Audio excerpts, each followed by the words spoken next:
সবার আগে আমি চাই তদন্ত। তারপরে উনি যেহেতু আমাদের ডিএম, উনি আমাকে আশ্বাস দিয়েছেন যে উনি আমার বাচ্চাদের ভবিষ্যৎ এবং আমাকে সেই রাস্তা উনি করে দেবেন। উনি আমাকে দিলে আমি মাথা পেতে নেব, এটা হচ্ছে প্রথম। কিন্তু আমার একদম প্রথম দাবি হচ্ছে আমার ওই যারা যেই মানে আইসি বা যে পিসিওসি যারা আমার স্বামীকে হত্যা করেছে লকআপে নিয়ে, যেখানে আমার স্বামীর নামে কোনো মানে কেস ছিল না বা এফআইআর ছিল না, আমি সবার আগে তার একটা বিচার চাই। যে আমার এই যে 3 বছরের এখনো হয়নি, ছেলেটা ছোট, মেয়েটা 8 বছর, আমি তাদের নিয়ে ভবিষ্যতে চলবো কি করে?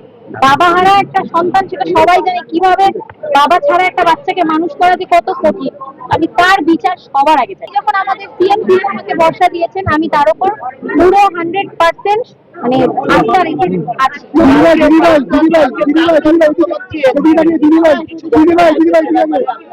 আমি কাল অসুস্থ হয়ে পড়েছিলাম, তা আমার সাথে ওনার দেখা বা সাক্ষাৎ হয়নি, বাড়ির লোকের সাথে কথা হয়েছে। এবার বাকিটা তো আপনারা মিডিয়া সবাই কভারেজ করেছেন এবং সবাই সেটা দেখতেই পেয়েছে। এখানে তো আলাদা করে কিছু বলার নেই, আমার কোনো আলাদা করে কিছু বলার নেই। আমার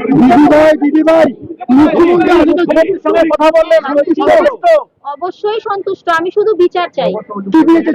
আমার হাজবেন্ডকে যে লকআপে ভরে ওকে যে অতিরিক্ত মেরে মেরে ফেলা হয়েছে, সেই তার বিচার আমি চাই। একটা সুস্থ মানুষ, রাত 10টার সময় আমি তার সঙ্গে দেখা করে এসেছি।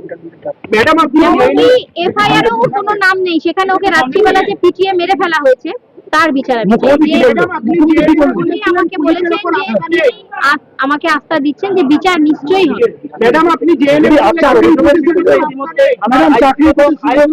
হ্যাঁ, আমাকে ব্যবস্থা দিয়েছেন, কিন্তু আমার সবার প্রথমে বিচারটা চাই যে আমার হাজবেন্ডকে কেন মারা হলো। দেখুন, সবার আগে আমি চাই তদন্ত।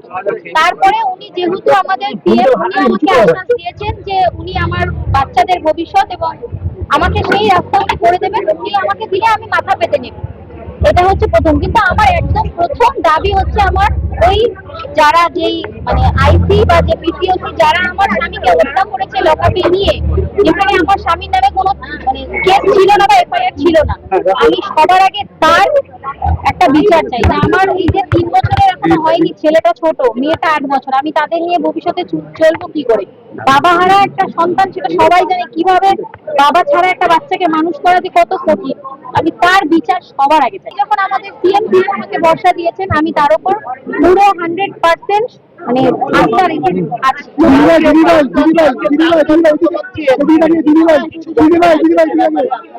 আমি কাল অসুস্থ হয়ে পড়েছিলাম, তা আমার সাথে ওনার দেখা বা সাক্ষাৎ হয়নি, বাড়ির লোকের সাথে কথা হয়েছে। এবার বাকিটা তো আপনারা মিডিয়া সবাই কভারেজ করেছেন এবং সবাই সেটা দেখতেই পেয়েছে। এখানে তো আলাদা করে কিছু বলার নেই, আমার কোনো আলাদা করে কিছু বলার নেই। আমার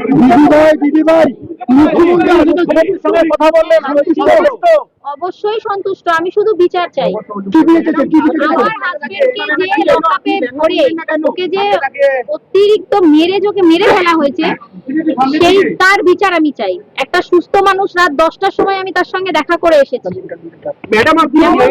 এফআইআরও কোনো নাম নেই, সেখানে ওকে রাত্রিবেলা যে পিটিয়ে মেরে ফেলা হয়েছে, তার বিচার আমি চাই। উনি আমাকে বলেছেন যে আমাকে আস্থা দিচ্ছেন যে বিচার নিশ্চয়ই হবে। ম্যাডাম, আপনি